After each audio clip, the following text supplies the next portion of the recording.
Close your eyes for a moment and imagine the sky before electric light existed. Not the gray, washed-out canopy hanging above a city, but the full, unfiltered darkness of a world that had not yet learned to push night away.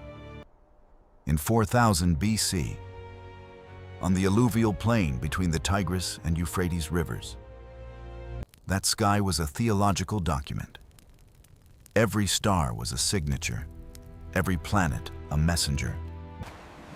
And the people who lived beneath it, farming the black mud left by seasonal floods, watching the rivers swell and recede like breathing giants, believed with absolute certainty that the world above and the world below were governed by the same invisible hand. They believed that long ago, in a time their oldest stories barely reached, something had come down from that sky. Something that was not entirely human. We are standing at the threshold of one of the most consequential transformations in human history. The period archaeologists call the Late Ubaid and Early Uruk. Roughly 4,500 to 3,500 BC is the era when scattered farming villages in southern Mesopotamia began their slow, grinding evolution into the first true cities. It is the era of the world's earliest temple platforms, rising from the mud like fists clenched toward heaven. It is the era when the first signs of writing appeared, when irrigation canals began threading across the landscape like veins, when a recognizable social hierarchy locked certain families into power and condemned others to labor in the heat. And it is the era that ancient traditions, drawn from Hebrew scripture, Sumerian king lists, and texts preserved centuries later but carrying memory far older, describe as the age of giants, divine intermediaries, and rulers whose bloodlines were touched by something beyond the ordinary human. The Book of Enoch, a Jewish apocryphal text drawing on traditions likely much older than its written form, describes beings called the Watchers. They descended, the text says, to a mountain called Hermon, and they took human wives and produced offspring of extraordinary size and power. The Hebrew Bible calls them Nephilim, a word whose precise meaning scholars still debate, but which carries resonances of falling, of those who fell, or those who caused others to fall. The Sumerian king list, one of the oldest political documents in human history, opens with something that has always made scholars pause. Before the flood, it says, kingship descended from heaven. And the kings of that pre-flood era ruled for thousands of years, their reigns stretching across impossible spans of time that no human body could contain. Modern scholarship reads these accounts as mythological frameworks, cultural memory compressed into symbol. But to dismiss them entirely is to misread how ancient peoples understood the world. The question these traditions are answering is the same question every early settlement eventually had to confront. Why do some people have power over others? Where did authority come from? Who decided that this man stood above those men? That this family's blood was sacred while others carried water and cleaned canals? The answer, in 4000 BC Mesopotamia, was divine descent. Power came from the gods because the first rulers were understood to be, in some sense, of the gods. And the Nephilim, whatever the original tradition preserved, became the cultural shorthand for that boundary between the human and the divine. The story of when the wall between realms was thin. What does archaeology tell us about the actual humans living in this world? The settlement at Eridu, in southern Iraq, is one of the oldest continuously occupied sites in Mesopotamia, and its layers reach back to approximately 5,400 BC. By 4000 BC, Eridu had already accumulated thousands of years of occupation. The excavations conducted there in the 1940s by Fuad Safar and Seton Lloyd revealed something remarkable. 18 superimposed temple levels, each one built directly atop the ruins of the last, as if the sacred ground itself was too important to abandon. The earliest temples were simple structures, a single room, an offering table, a niche for a cult image. But they grew. Layer by layer, century by century, they expanded and rose. Until by the early Uruk period, they sat atop platforms that required coordinated labor forces to construct and maintain. These platforms would eventually become the ziggurats that define the Mesopotamian landscape in the popular imagination. But in 4000 BC, they were something rawer and more urgent than that. And they were the physical expression of a belief that the boundary between human and divine was not metaphorical, but architectural. The god lived in the temple on the platform. The priest or king who served that god stood between the human world and the sacred one. And increasingly, as settlements grew and competition for resources intensified, the line between priest and king began to blur. The individuals who controlled access to the temple, who managed the redistribution of grain offerings, who organized the labor forces for canal maintenance and construction, accumulated the kind of material and symbolic power that eventually crystallized into kingship. Imagine walking into one of these early settlements in the full heat of a summer morning around 3900 BC. The flat plain stretches around you in every direction, broken only by the dark thread of the river and the pale shimmer of irrigation channels.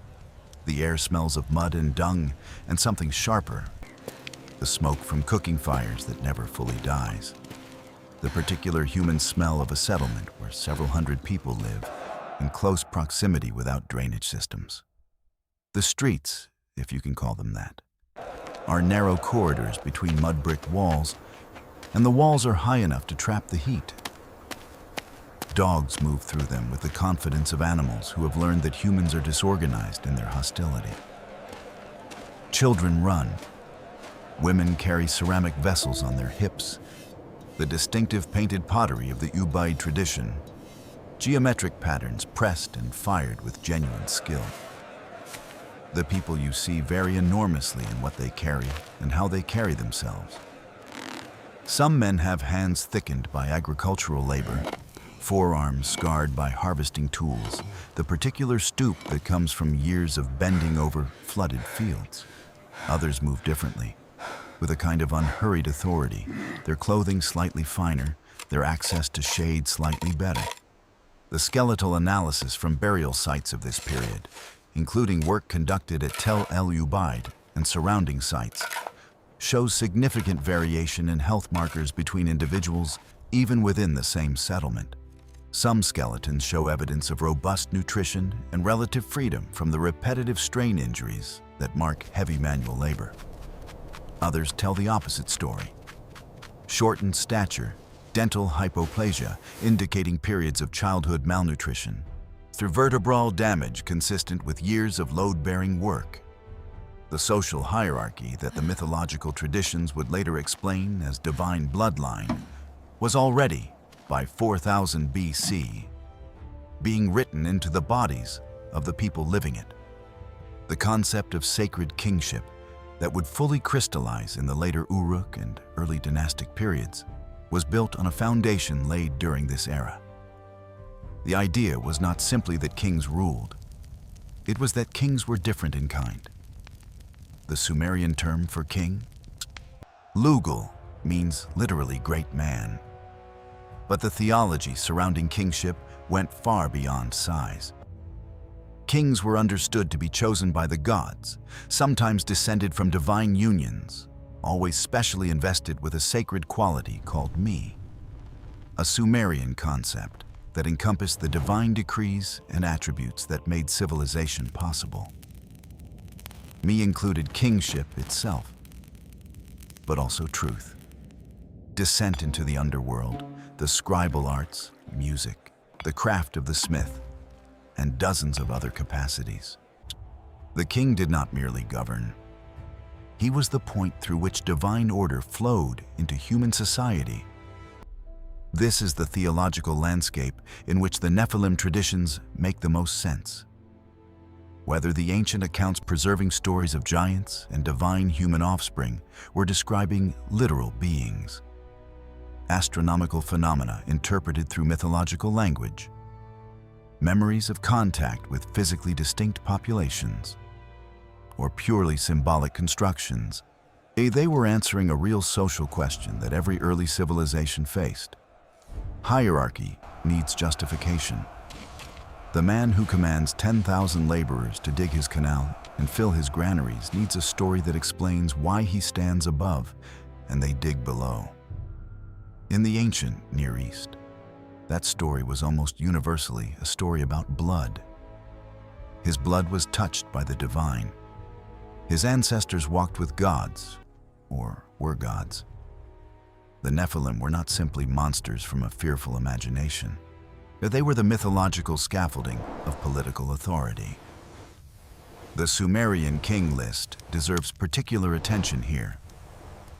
Compiled around 2100 BC, but drawing on traditions far older, it opens with an extraordinary claim. Before the flood, kingship descended from heaven to the city of Eridu.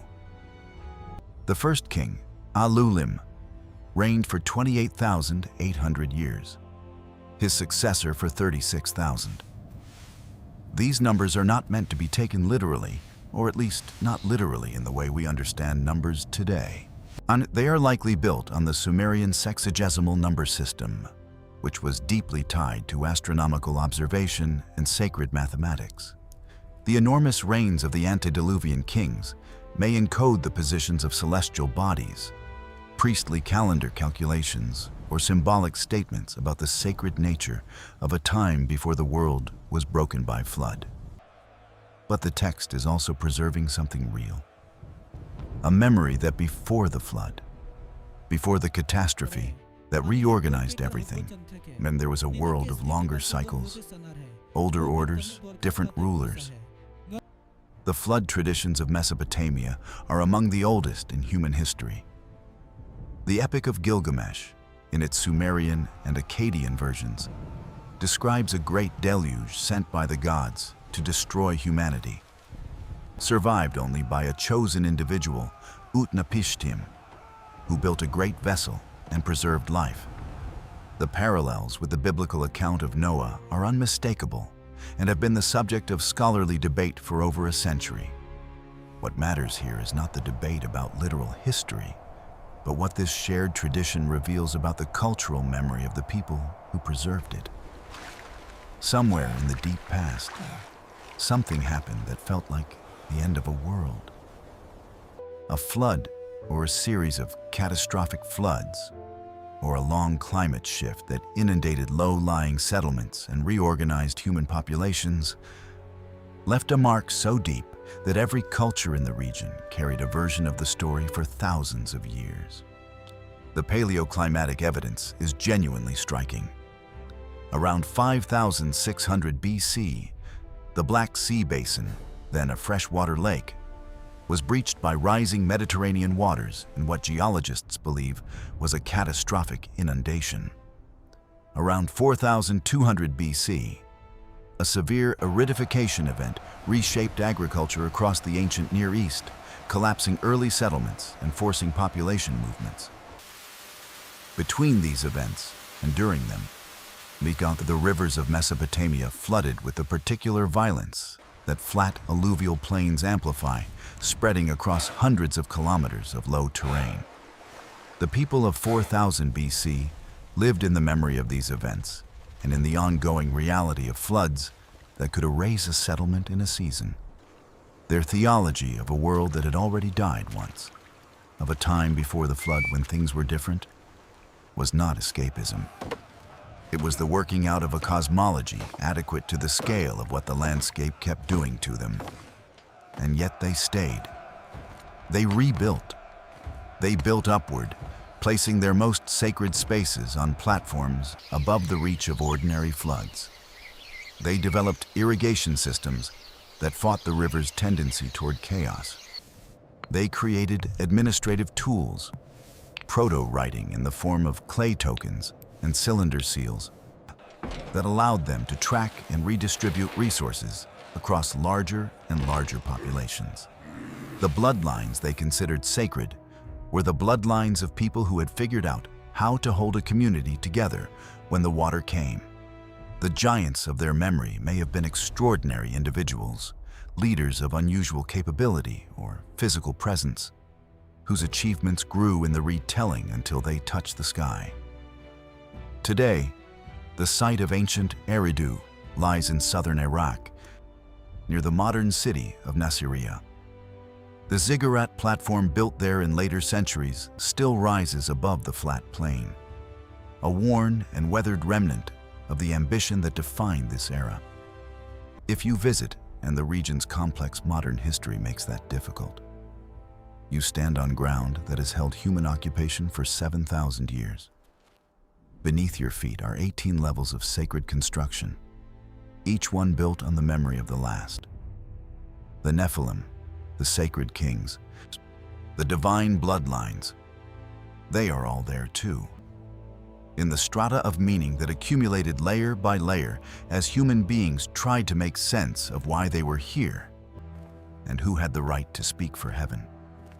What these people understood, in ways we sometimes forget, is that the boundary between the human and the divine is the most politically consequential boundary there is.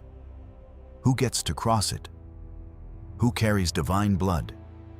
Who has been touched by something beyond the ordinary? These questions have never stopped shaping history.